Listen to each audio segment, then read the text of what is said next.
looking at the kind of last few domestic games that have been showing up so far. They'll need to continue that streak here as we'll get ourselves into Champion Select. ISG over on the blue.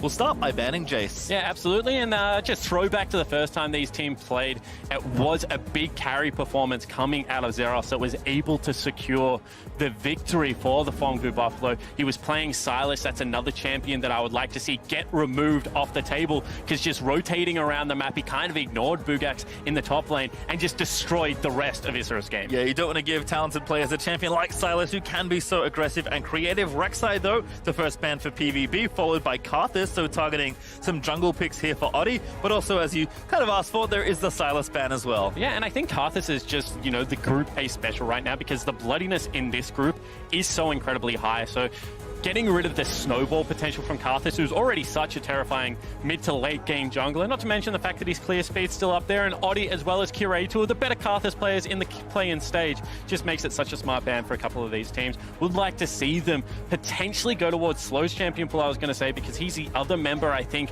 on something like the Tahm Kench that has been able to perform, but instead they just get rid of the Hecarim, continue to try and knock it down onto Oddie's champion pool.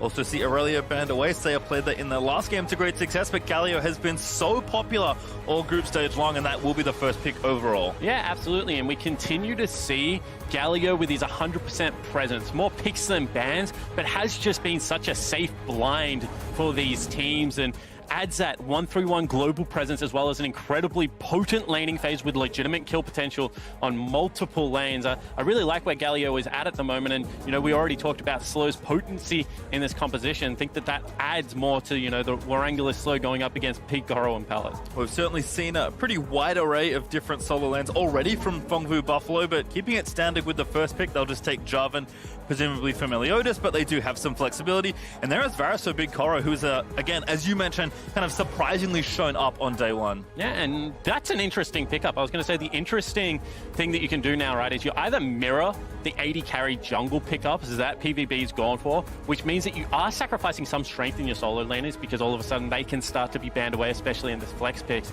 But if you don't do that, then you have to be so comfortable in Warangulus' champion pool. I was going to say Oddie is a veteran, might just bite the bullet and drop himself in priority, but going for the lead in certainly is not the case. And Akali, once again, seeing a lock-in. This is a champion that I think has only missed out on one game, and in the game that we did see her play by Bugax, looked incredibly potent. Yep, certainly a good performance there, so perhaps looking to repeat it, or of course Sarah can take that as the flex as well. I think also with Oddie eating effectively 4 bans with 3 plus the pick away of the Jarvan, maybe just wanted to secure Lee Sin now. That does, however, give Kennen over to Phong Buffalo, likely there for the top lane. Yeah, and I really like this for Zeros, because he's certainly able to play pretty far up in the lane, but I think that the understated bit for me is how much map impact he has before team fights, and Kennen is another one of those champions. Great team, great pushing pressure in the top lane, but then great teleport usage, great roam into mid lane can be available for this champion.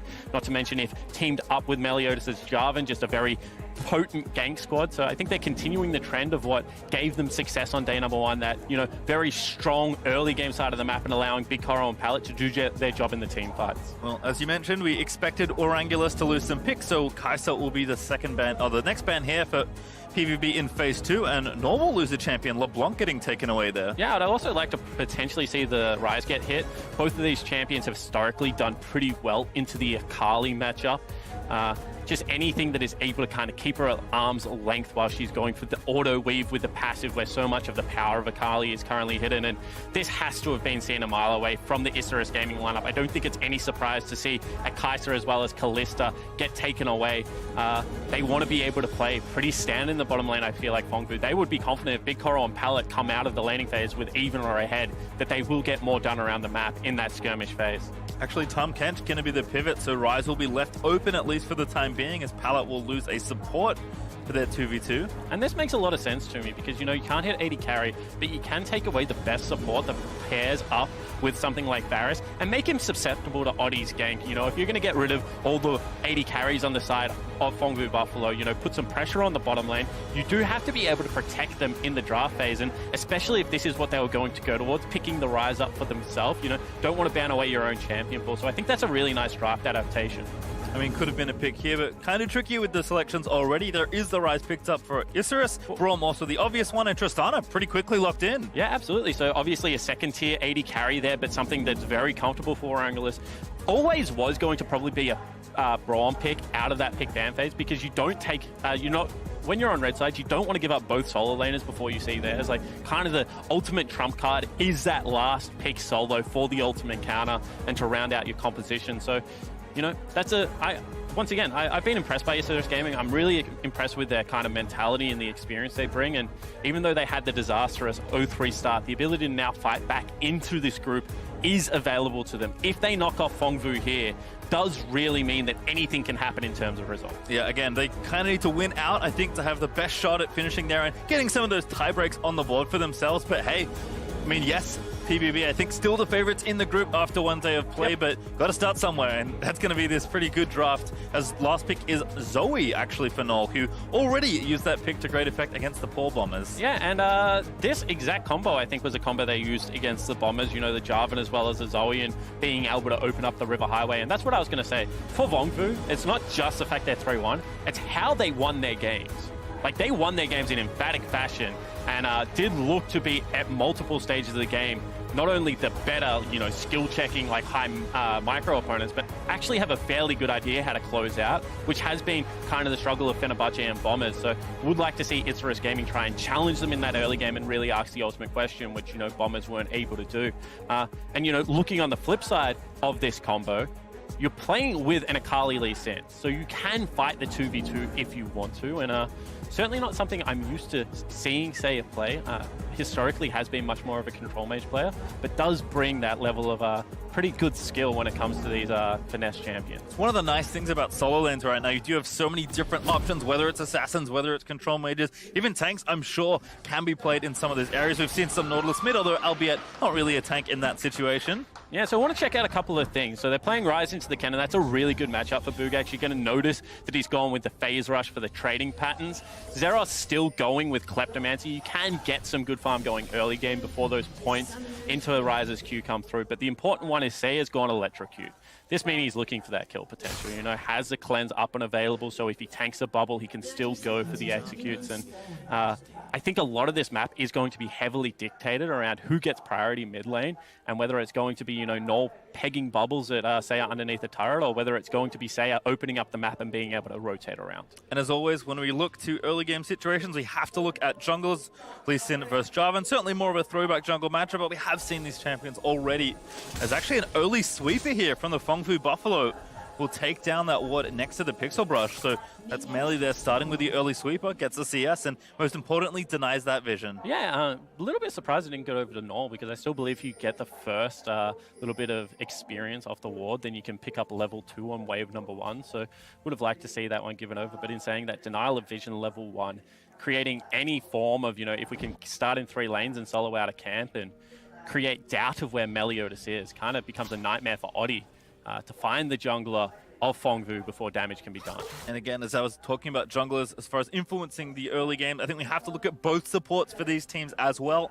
Slow has looked pretty good despite the rough start here for Isurus, and Pala has kind of been the other surprise alongside his lane mate Big Koro, so maybe expecting some roams, or maybe just some attention in the bottom lane as well. Yeah, and I really like the champion pool of the supports at the moment, more towards the things like the Braum, Tarn, Kench, and Galio, as opposed to the flashy engages. We have seen one game of Rakan, but things like Alistar kind of fall away, and that is when support becomes a little bit harder to spot what they're actually achieving on Summoner's Rift. But we've seen some great flanks coming out of Pallet on the Galio, and Slow also having some critical saves for his AD carry. Certainly some of the unsung heroes of Summoner's Rift pastry.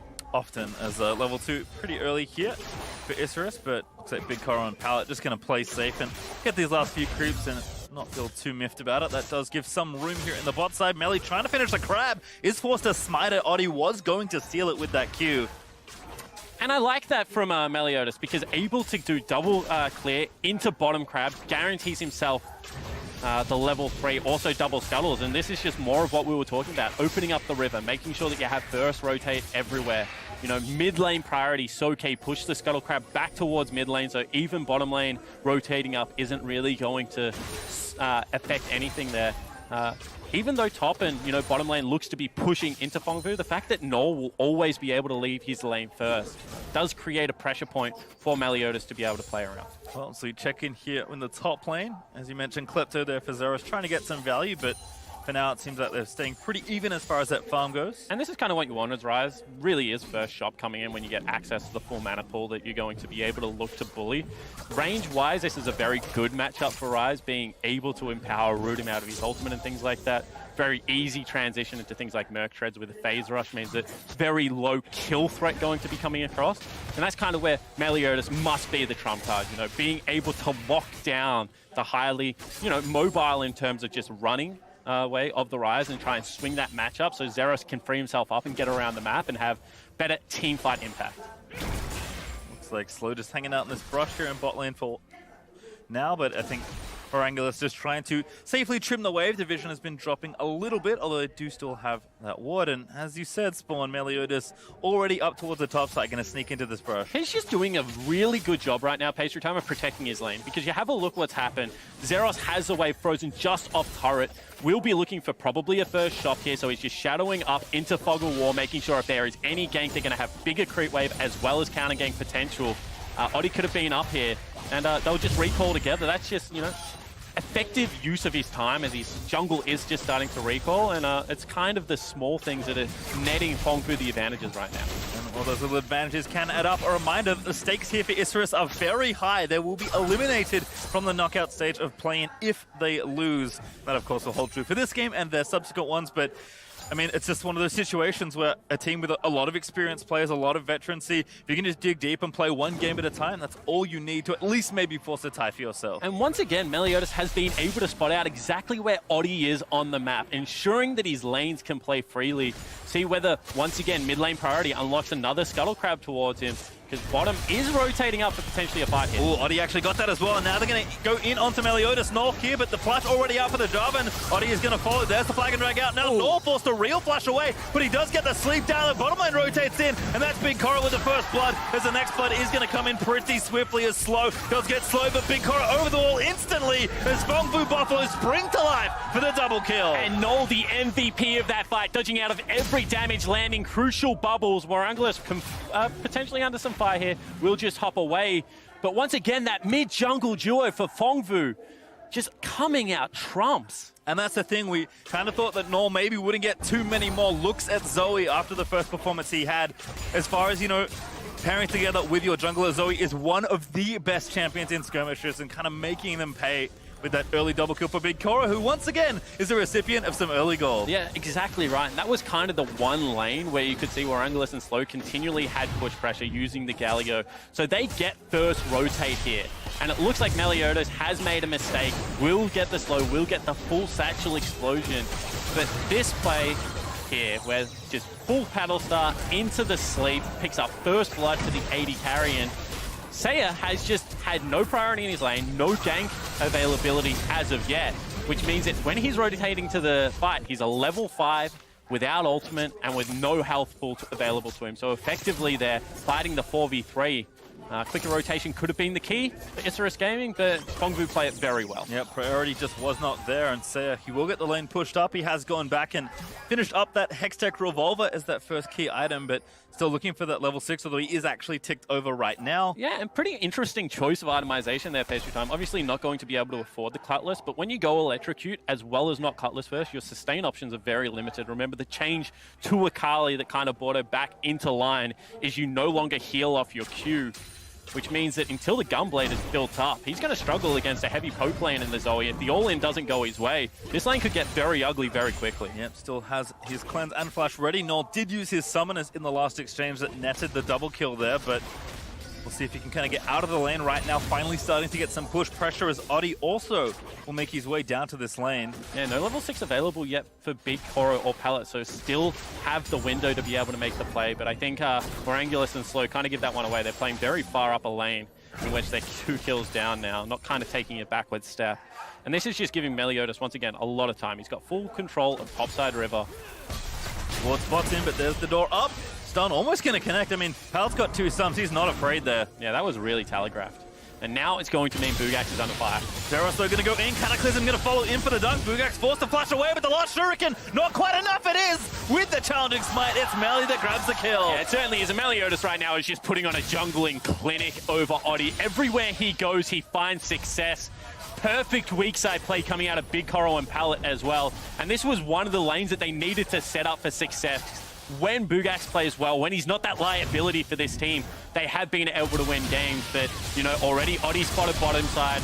We said the lockdown is going to be crucial. Aptly pointed out, red buff plus challenging smite, enough damage over time to be able to pick up that kill. And if there's a player that this team loves to get ahead, it is this guy. Isurus has been smashing people. Meanwhile, Oddie bottom lane. The wraparound kick, flash into the kick. There's the taunt as well from So Big Coral, the target. A great glacial fissure though from Pallet. Might buy a little bit more time to heal. Gonna keep alive for just a few precious seconds longer. Trish grabs the shutdown, but it's the traitor Zeros able to grab the next kill. Now concussive blows, looking to proc there as Melee does get the kill on the top of the screen. Slow, maybe in danger of getting towered over there, but Slow is going to live, needs one more auto, and that's Melee going to try and finish it off. A Dragon Strike, snipe, and there's the double kill for the jungler. And the Goon Squad just shows up. You think you have the right play, you know, 3v2, they live long enough, they dish out so much damage, and the fact that Zeros kept his teleport all throughout laning phase and was able to make that play just speaks volume to how heavily Phong is winning this map. That first kill finally on the board for Isurus, and maybe some plate gold here for Bugax as well, but 3,000 gold down already as Big Coral going to translate up towards the top half of the map and maybe get some plates of his own. And this is something I love to see happening. When you complete support item pre-10 minutes, being able to flip into a potential topside control and Rift Herald unlocks the plate damage. Getting back to the last replay, however, this looks like it's a good game for Oddie. Really nice setup into the knockup for the kick, but once again, Pallet saving his AD carry, buying enough crucial time for Zeros to complete the teleports. Meliodas once again on the correct side of Summoner's Rift. They'll clean up all 3 kills and generate such an advantage for their bottom lane. I think can't stop praising the jungler as this dive just worked out at the end with a well-placed Q here from the Jarvan, but as you said it, I mean, mark of a good jungler is being in the right place at the right time, and can often feel like they're just getting lucky, but it is never a coincidence when a jungler is playing on form. Yeah, well, it seems to be this combo in particular, you know, the Zoe early shove into Meliodas being able to have free reign up and down river to just take the shortest way through Summoner's Rift, and once again, going to look for it here. No, we'll just back away. And it's interesting that Big Coral only caught 1 creep wave top lane pastry time, so it wasn't the full flip coming in, potentially valuing an early Mountain Dragon, but once again, would like to see with the amount of control they've generated, a little bit of priority placed over the Rift Herald. Breaking open mid lane turret, being able to go into your 1-3-1 nice and early would be pretty crucial for Phong here, who have already got themselves a 3,000 gold lead. Yeah, it sounds pretty good with a Jarvan that's snowballing up ahead in a Zoe, so they are going to get the Mountain as first things are first. That's a pretty easy take with no real chance to challenge. Zeros now back to the mid lane. Looking for the stun. Lands it onto Saya. The cleanse will be forced out, but that's ulti as well for Saya. Yeah, ulti cleanse, which means that the kill threat around mid lane is now non-existent. They bring everyone up into this lane as well, just continually picking on Oddie's side of the jungle. And you can see Zeros, after that early kill goes across, willing to use his resources in bottom lane with a teleport. Second ultimate comes into the mid lane. This is a guy that just plays heavily for the team. Sure, he's skilled in the 1v1 matchup, but knows that that isn't always the key to winning the game. And not even behind in CS, actually goes back up and is even as the dust settles there in top lane. So certainly a player with both the mechanical skill and the intelligence to really make it work here. And I want to take just a trip around kind of the bottom side of Oddie's jungle, because red buff's about to come up, and you can see right now that just all of that vision that they've been able to generate down there in the bottom side of the jungle means that he's really playing on top of information at every step of the game. The only way that they're going to really be able to come back in is if Oddie's able to generate some form of control for Saya to impact side lanes, in my opinion. And the fact that Lee Sin just, every time he goes into bottom side of that jungle, they know where he is. Saya, however, caught out Meliodas here. Oh, there's mid lane going to meet the jungle. There's the Galio coming in. That's going to force a flash out of the Jarvan. And on to Bugax they will go. Melee, though, trapped out of the way. Flags and drags to safety, however.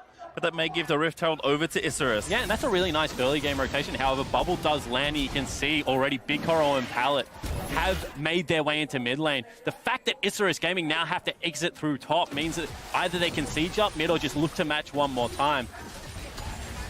For now, it does seem like mid is going to be the target. Zeros, though, making sure to catch those waves. You can see Big Coral and Nor teaming together, going to grab some plates and deal significant damage to this tower. He just can't approach the creep wave, you know, with ultimate available for Big Coral, as well as the bubbles that are going to come out of Nor, and no access to that cleanse. Like, one piece of CC lands, he just dies. So mid lane turret probably going to fall down right now for Phong.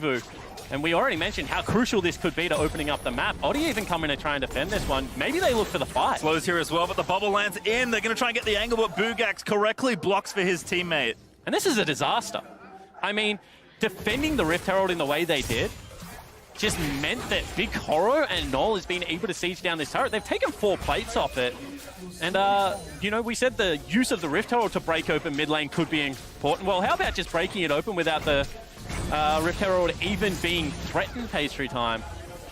Just a bit of a misstep, I think, right now from Isurus Gaming. And that means that they're going to look to potentially go into their 1-3-1, you know, try and throw Warangulus and slow mid lane, use that global ultimate of the Galio to impact the map. But when you're already 5,000 gold down, I think it's too late. It might be, and the Rift Herald will also be the next fight for Phong Buffalo, who don't really need to slow down after taking the mid outer turret. They did get 5 plates in mid. Yes, the plating has now dropped off, so the Rift Herald won't be able to collect any more, but that top outer turret looking like a pretty good target for this quick channel. We'll see if they do want to go for it now, or if they maybe just want to reset and spend some of that recently acquired gold. And you can see once again that they're just keeping the pressure on. 4 members recalling on top side of the map. No one visible right now. However, they do go for the play.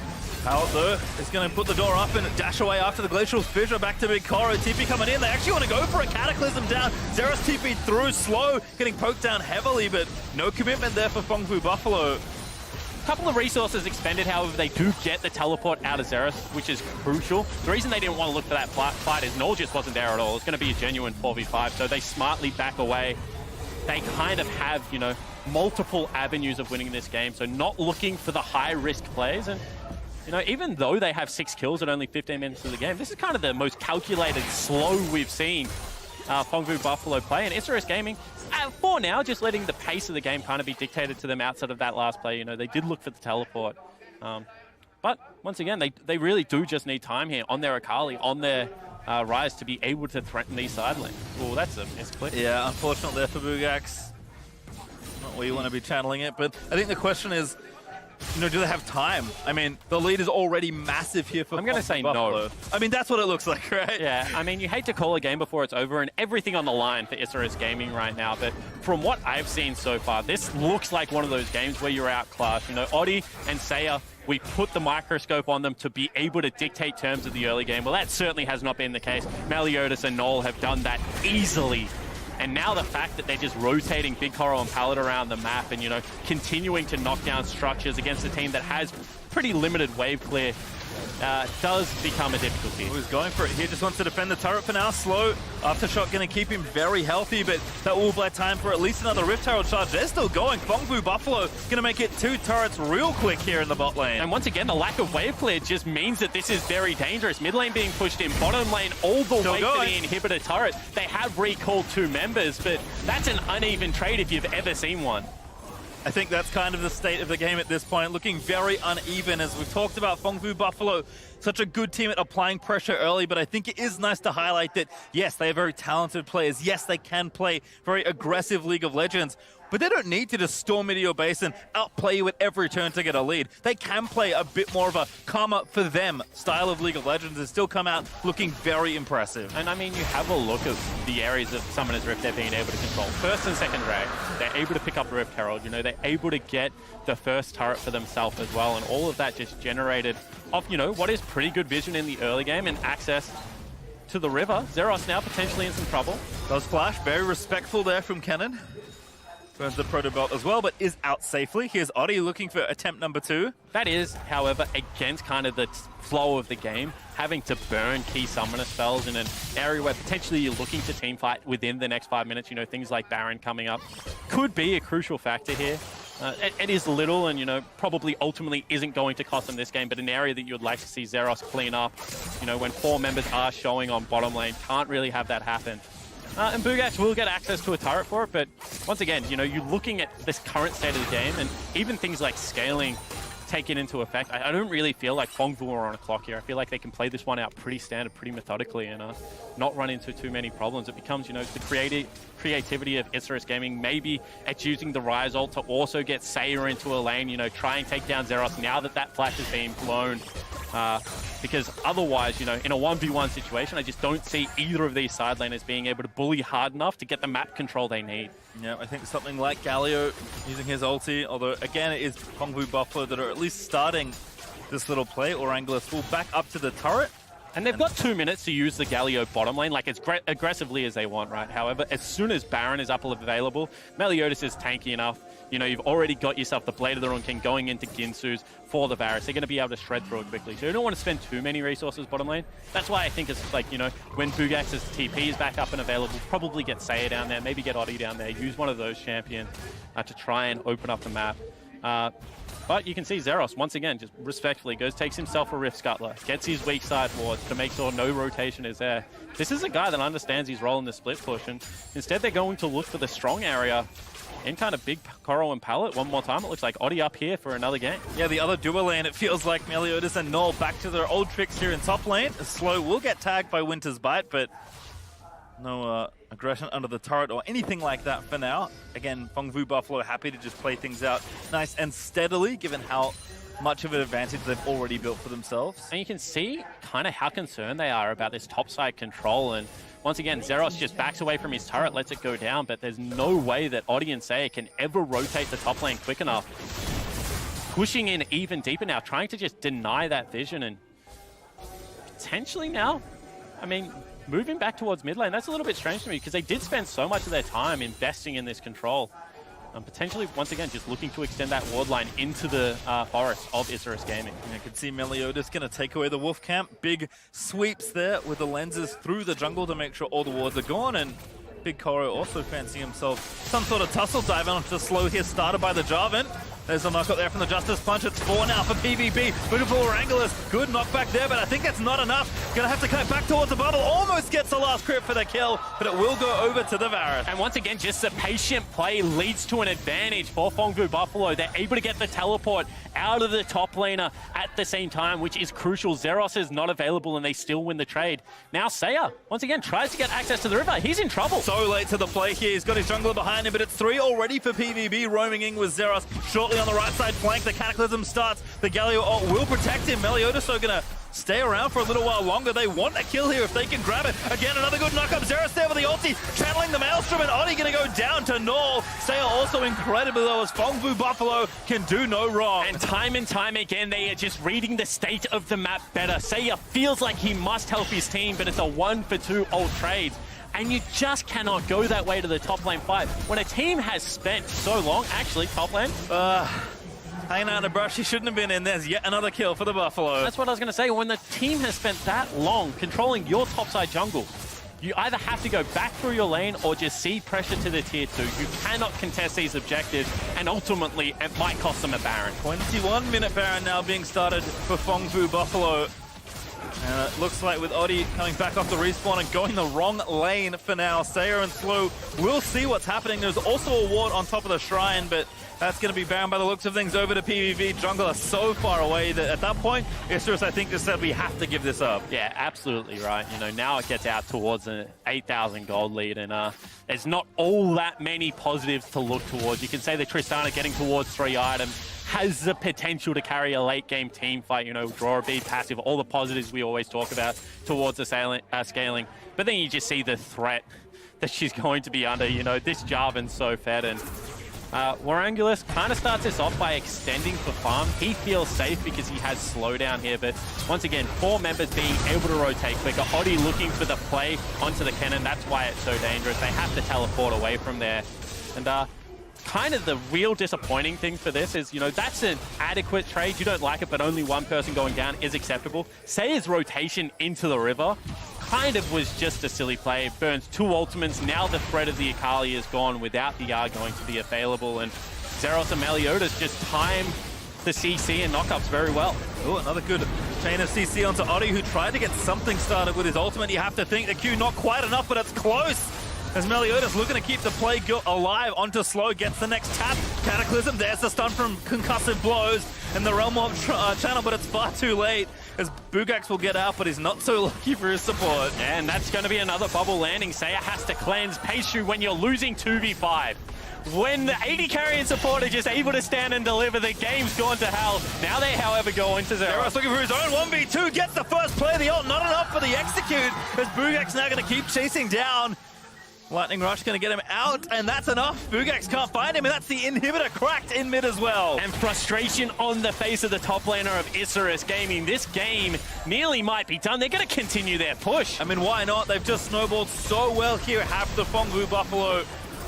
Might as well try and chip down this Nexus turret on the left side. Not looking so healthy. Big Koro with enough arrows to almost take it down. The Baroned Up minions also helping out. They'll get one turret. They will have to back away, but so much damage has been done. Yeah, obviously taking issue with the fact that they lost their perfect group stage in this play-ins, you know, going back to performing very well in front of this hometown crowd. Really, across the board, there has been one death. This has been a complete shutout. 7 turrets to 2, 11,000 gold 24 minutes in. And you have to say that this has been, you know, not the fiery, aggressive Phong Buffalo, but a little bit more of that cold, calculated killer coming out, and it's been equally as scary. And again, we talk about this player here, Zeros, whose stats have been so good, both here after their first day of play, but especially domestically. He is the big superstar. For him to be able to play weak side and be a little bit more calm and calculated, just say, okay, I have to give this up there. So great to see in these young, talented players that they can also, you know, do the smart thing as well. Yeah, and once again, in games where there's lots of team fights, it's very easy to point out the carries, but it's just been, to me, Meliodas and Pallet's performance. You know, Meliodas kicking it off now, teaming up with Pallet every single time they want to go for an objective. They make sure they have control, they make sure they have vision, and they're always there in superior numbers. That's another bubble going to be landing. Straight through the terrain, Nor gonna look for a one shot. There's gonna be helped out by Meliodas. The taunt lands, but Zeros with a great flank TP is gonna move in. The buster shot not enough to really get him out of the fight. Zeros though is going to fall. Finally dies, but I think it's far too late. Melly gonna dive back in, pump the stopwatch to keep himself alive for a little while longer with Rangus. Gonna get chased down by Nor with arrows coming in. Does juke the next one, so Isurus gonna get run out of their base. The bad news is they need to defend their Nexus. They certainly do, Pastry. There is a super creep still there. They can potentially take this turret. Bugak's here, ready for the wave. Clear turret is dead. Nexus is open. But Seiya is back. No ulti, no summoners for the Akali. Phong Buffalo just going to take the easy turret here instead. Yeah, and once again, some control being exerted by the Buffalo. You know, the game pretty much over now. 12,000 gold, however, still playing towards the percentages with the fountain there, with the access to Oddie before Zeros going to be up and available. Let's just take the second portion of the base broken. Baron up in a minute 45. We can split push down there. Look to play 2 lanes or 2 portions of the map once again and close this one out cleanly. Once again, it's just been such an impressive performance, you know, 2 kills only. And that kind of gave us an insight of how these teams wanted to play the team fights, you know, knocking the Kennen out, being able to hold him at arm's length, but just the threat from multiple members. So once again, this starts very nicely. However, the fact that the taunt goes through and has the aftershock means it slows very tanky. That's what I'm talking about. The empowered route into the buster shot means that Zeros kind of stuck in no man's land for a little bit of this fight. Problem is when Meliodas is this tanky, this fed, able to lock down 3 members and just shut the rest of the team out of the fight, the zone control of the Kennen whilst Knight is no longer necessary to find success. So, you know, finally Isurus Gaming's kind of showing what it's designed to do in this kind of situation. Better 1-3-1 avenues into the team fight with the threat of the Akali, with the threat of the Rise, but certainly has not seemed that way throughout the course of this game. Basically the first team fight they had access to. Zeros though, he's taking time to read leisurely through his Magi's as he's empowered and snared by the Rise and the rest of the CC. Another good bubble lands though was Null. Just creating so many problems here. Tower gonna fall down. I mean, when you don't have map control, Zoe is so oppressive to play against. Yeah, and once again, it's just the fact that Meliodas and Pallet always there first, always looking for the setup. And Null just being able to play kind of very free League of Legends on Zoe. And as you said, when it is played this way, it makes the champion look strong. They go for another fight. Good Cataclysm going to bind up 2 into the arena. Pallet there with the ulti, but a nice stopwatch there from Oddie as Galio going to charge in as well. Bugak's on the other side. Is he going to try and start something here? Meliodas slow, but does have the GA as Zeros just going to wipe the rest of the team fight with the ulti as the Slashing Maelstrom forces 1 death. 4 up still now for Isurus, and PVB unfortunately still kind of healthy as Bugak. He's trying to find the flank, but now is forced to flash away. Yeah, they just can't do anything here. That's a gold lead teamfight if I've ever seen one. 5-man taunt from Slow, trying to play the hero. However, does fall down, and that means it's a 5v4 open Nexus. Yep, looking to continue the strength here as the Nexus is indeed open. Isurus fighting for their tournament lives as they try and get PVB out of their base, but they will not be sent packing.